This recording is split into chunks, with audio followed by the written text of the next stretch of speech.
CEU Medieval Radio, Past Perfect, the talk show about medieval and early modern culture. Welcome to CEU Medieval Radio. I'm joined here by Daniel Ziemann, a current head of Department of Medieval Studies at CEU. Daniel, if you can tell us more about how you came to CEU as a lecturer. Yeah, first of all, welcome. I'm pleased to be here. I came to CEU in 2009. Before that, I was at the University of Cologne in Germany, and it was more or less by chance. So I saw the job offer for a position in the field of medieval history, position that formerly János Bartholomaeus, the famous János Bartholomaeus, a famous medieval historian, occupied for a couple of years. So a quite prestigious position. But it was offered as a, I think, open rank position at that time, assistant or associate professor. And I just applied for the job, and then I was invited for job talks, and then it worked out. Yeah. So this was kind of a happy surprise at that time. So I started here in 2009, already with teaching, with first MA students, and since then I'm here, first in Budapest until 2020, and then now we are here in Vienna.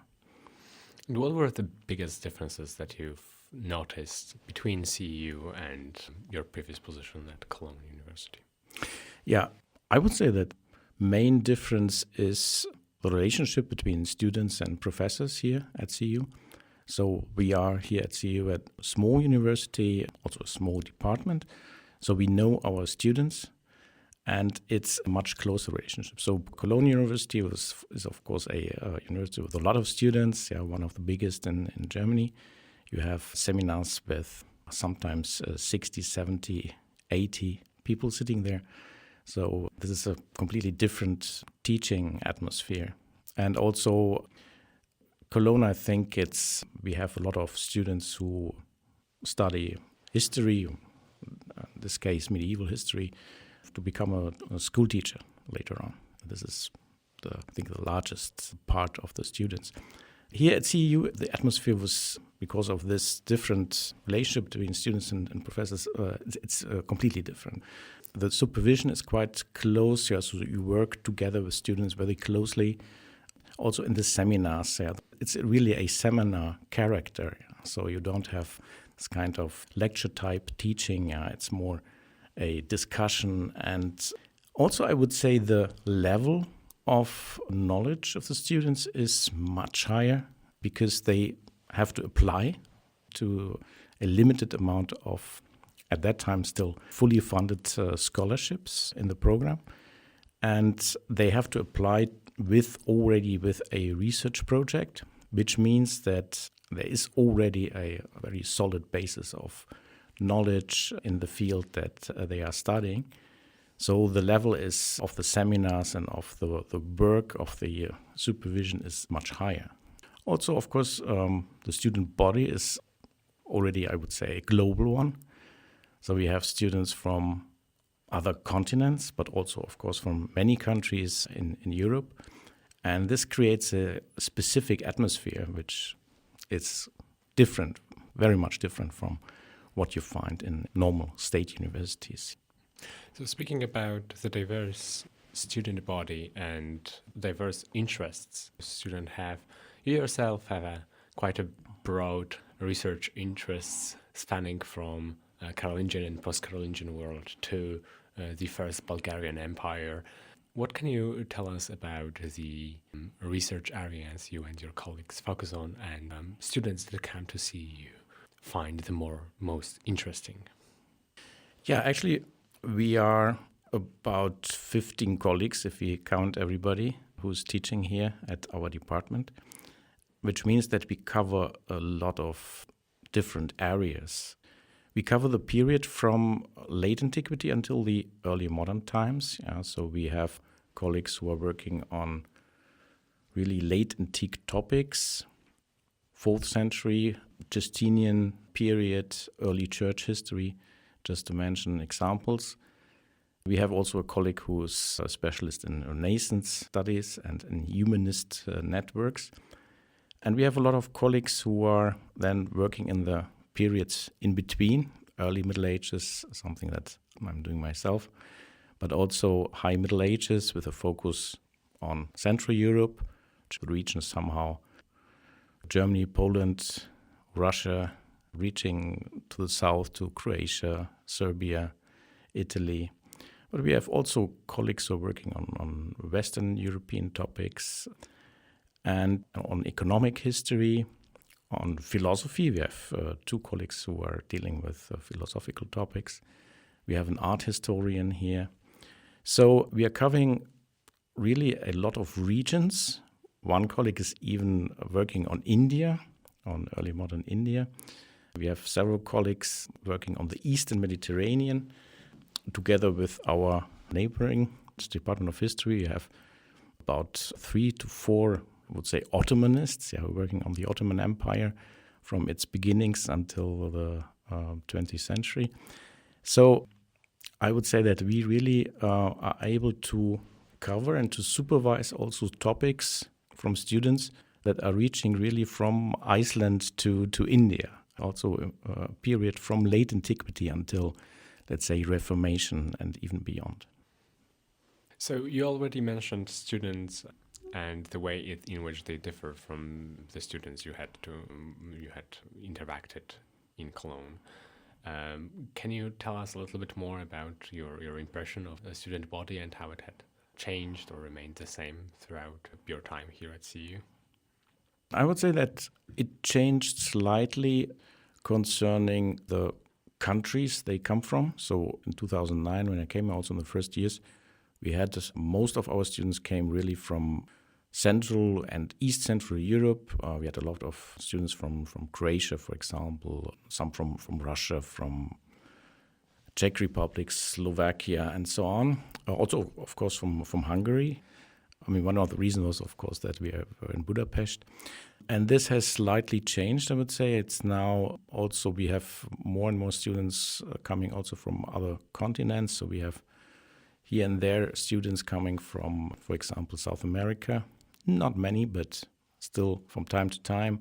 We have always students from the Caucasus. So this started somehow around this period, 2009, 2010, 11, and it still continues. We had a project in the Caucasus, one of our centers. Centers are somehow an interdepartmental endeavor, so interdepartmental structures. There was a project that was somehow dealing with the medieval history of the Caucasus. So, and I think from that time onwards, we had always students from the Caucasus. We have, of course, now students from Ukraine. Still, Russia is present. We have students from time to time also from Poland and from England. So I would say, to summarize it or briefly, I would say that we are slowly globalizing somehow, and the student body is becoming a little bit more global and more also diverse, also heterogeneous in terms of what kind of knowledge they bring with them. For example, we have now students from, for example, India, where we also see that the level is very high, but the way or the topics that are taught in these countries concerning medieval history or history as such is, of course, something slightly different than what you have been taught here in Central Europe. And so this is also something where we have to accommodate and where we have to cater for concerning what we teach and how we teach. So speaking of centers, you've mentioned somewhat parallel to the departments, there exist centers which focus on particular topics and in which students of our department, but also of other departments, can get involved and can obtain additional certificates that will show up on their master's transcript. Can you elaborate a little bit on those centers? Yeah, actually, you as a student, if you're interested to study with us, then you apply to the programs that are offered by the departments. So in our case, it would be the 4 programs that we offer. We have a 2-year MA, 1-year MA, a PhD program and also a 2-year MA program in cultural heritage. Once you are enrolled as a student, you can also choose to have some additional qualifications. And these additional qualifications are offered by the so-called centers. Yeah? And these centers are cross-departmental structures. So colleagues from different departments join a center. These centers deal with topics that are somehow interesting for several departments. So we have, for example, a center for religious studies, where all the departmental colleagues that are interested in religious topics in a broader sense come together and organize events, public lectures, but in many cases also these so-called advanced certificates. So these are certificates that also are mentioned in the diploma at the end. So a kind of a specialization. So you as a student, you can, apart from the program you are enrolled, also choose among a set of courses in addition to what you are doing anyways, and collect courses and by that somehow obtain this certificate. Normally, many of the courses you are taking anyways count for this certificate. So the additional workload is somehow quite limited. Maybe it's 4 credits in a term, roughly, can be even less. These certificates are offered by the centers. We have centers, for example, for Eastern Mediterranean studies, as I already mentioned, for religious studies. We have also a certificate, this is not a center, but a certificate for political thought. And there are many more. And this is a good opportunity if you would like to focus, to specialize on a specific field that is covered by these certificates, because then at the end, when you have your diploma, it also shows that you have specialized in this specific fields. And this might be an advantage if you then go further, continue, maybe applying to a PhD program, and then you have this certificate. Maybe it brings you an kind of an additional advantage for the application process.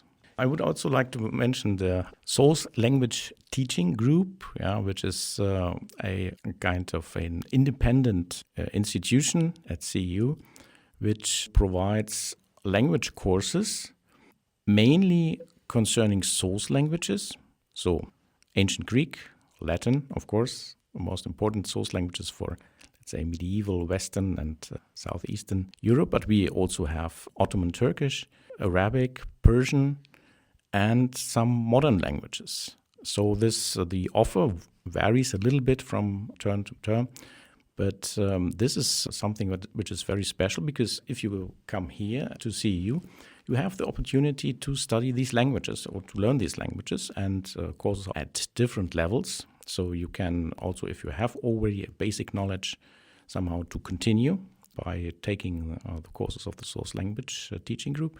These are also small groups, so learning these languages is very efficient, and we offer languages that you don't find so easily elsewhere. I can mention, for example, Syriac, which is not so commonly offered at state universities, but you can find it here. And teaching is in English, which is also good for those who are coming from everywhere on the globe. So we are approaching slowly the deadlines for prospective applicants, and I am sure that most of them had already thoroughly thought out through their application process. But if there is someone who's hearing this and they haven't made up their mind yet to apply to CEU, or they're intimidated by the perspective of writing research proposal and so on and so forth, are there any tips or words of wisdom you would like to share with them? Yeah, first of all, I would like to invite everybody really to apply to our programs. I think it's a special experience. We have small student numbers, we have small class sizes, so it's really a completely different experience of learning for you when you attend our classes, and it's also a very close supervision. So you're working closely together with your professors in elaborating your topic. I would also emphasize the social life somehow. So normally the students, they are organizing events together, And not only scholarly events, they are organizing, of course, conferences, which are also funded by our university, but they are also going out together and having a good time. So it's a special social experience also that you don't find at other universities. And concerning the proposal, if you apply for the 2-year MA program, then it's just a short statement about your interest fields that is sufficient to apply. And if you apply for the 1-year MA program, then we expect somehow a research proposal for your MA thesis. This can still slightly change, but it's also just a kind of a summary of what you are planning to write about in your MA thesis. It doesn't have to be already completely fully fledged, elaborated summary of your work, because this is something that you will do in the future. So it's sufficient if you just convince us that this is a good project and that you know about how to do it, what are the sources for this project, what is the secondary literature, and that's enough. So it's somehow something that everybody can write in a relatively short period of time. I would also invite you to check out our websites. If you have any questions, please contact also our coordinators. They are always ready to help and to give advice. Also, you can contact our alumni, so former students. Most of them, I think, would definitely recommend you to apply to our programs. Thank you very much, Daniel, and thank you very much to the listeners. Thank you, Michael. It was a great pleasure to be here.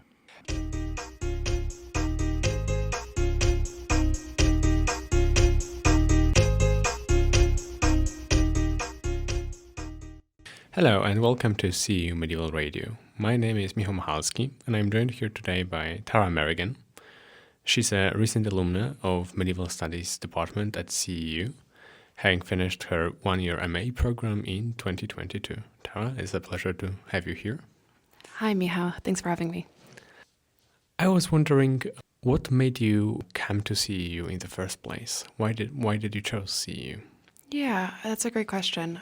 I would say one of the biggest reasons that I chose to come to CEU and do medieval studies MA here was because as an Anglophone person, oftentimes in Anglophone universities, Canada, US, UK, if you're interested in Central and Eastern European studies, oftentimes you're going to be either in a very small department or in some sort of program where the majority of people are focusing on Western Europe or North America. So just the number of people who were working in the same region as I was working in was a major benefit.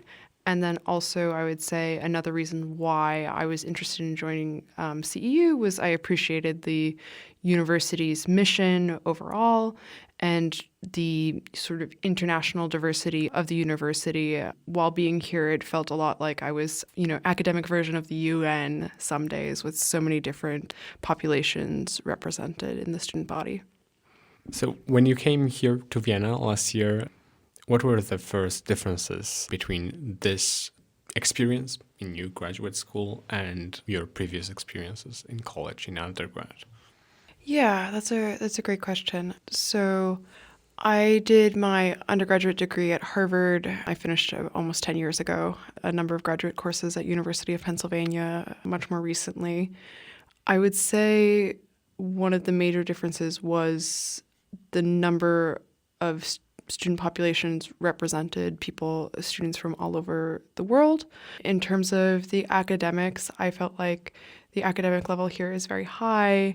The students are incredibly engaged and passionate about their research and very serious and focused. And I also appreciated the degree to which CEU Medieval Studies wants students to pursue their own research and really pushes them and tries to also, of course, support them in doing their own unique research.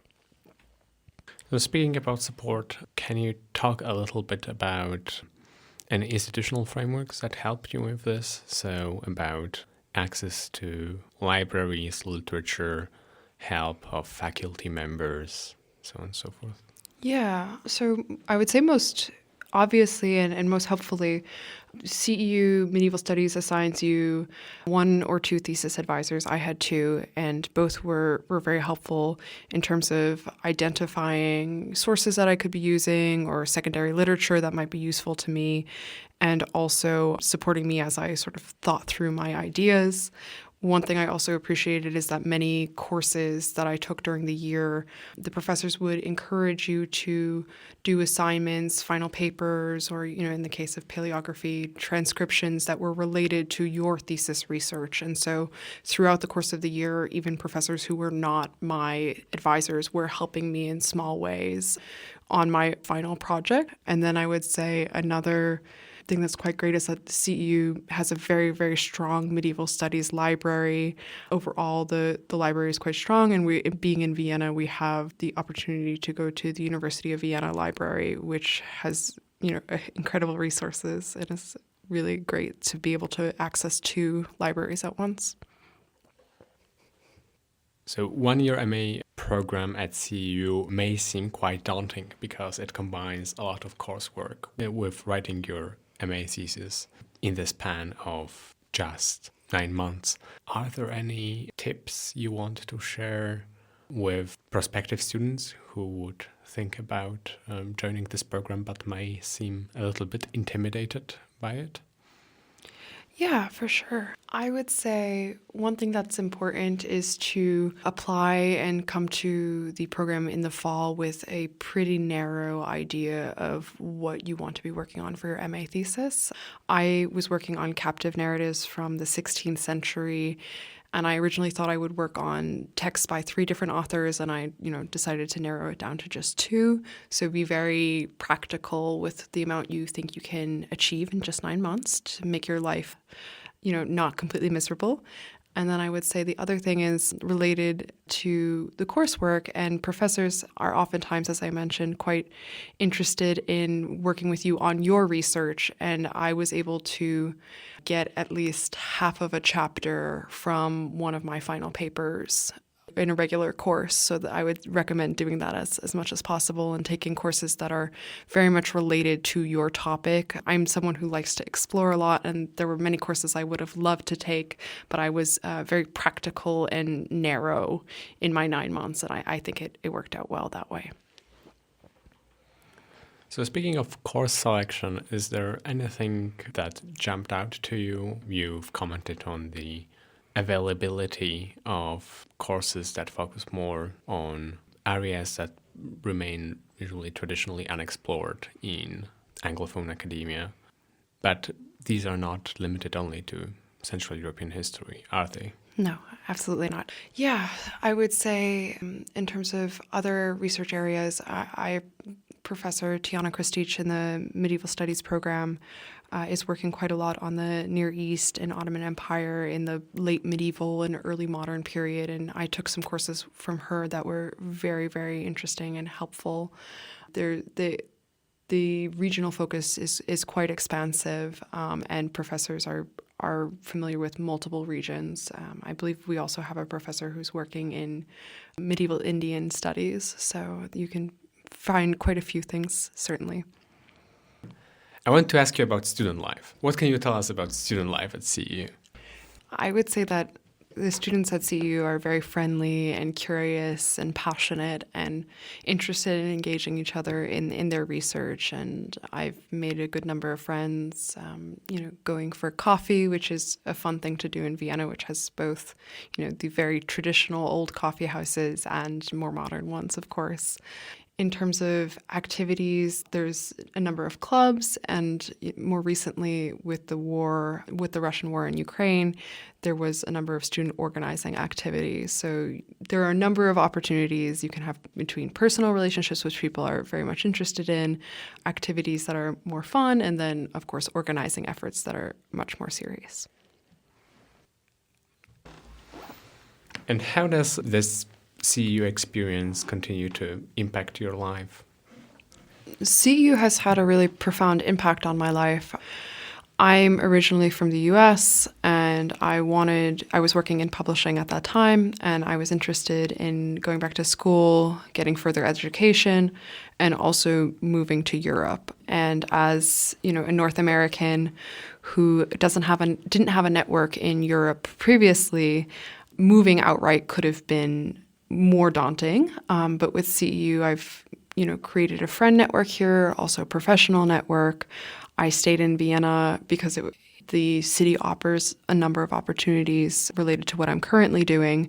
So CEU really sort of served as this conduit in helping, you know, ferry me from my life before to my life where it is today. Do you have any last words for people who are listening to this and who may be prospective candidates or who think about applying to CEU but are still unsure about this? Yeah, I would emphasize just how wonderful the medieval studies community is at CEU and how warm and receptive they are. And so if there's a professor you're interested in working with or someone you want to talk to, I would definitely recommend reaching out and getting to know them, because the people here really do want to support you, and getting to know them personally is definitely a good first step in making your way to CEU. Great. Thank you very much for your time, and see you around. Bye.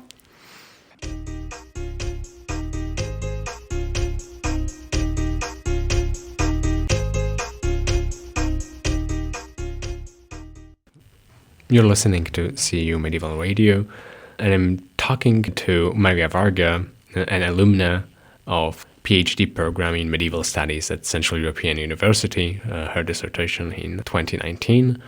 Maria, how would you describe your experience here at CEU?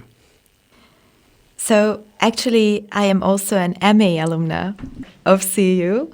After I finished my studies in archaeology, I had a BA and an MA from ELTE in Budapest.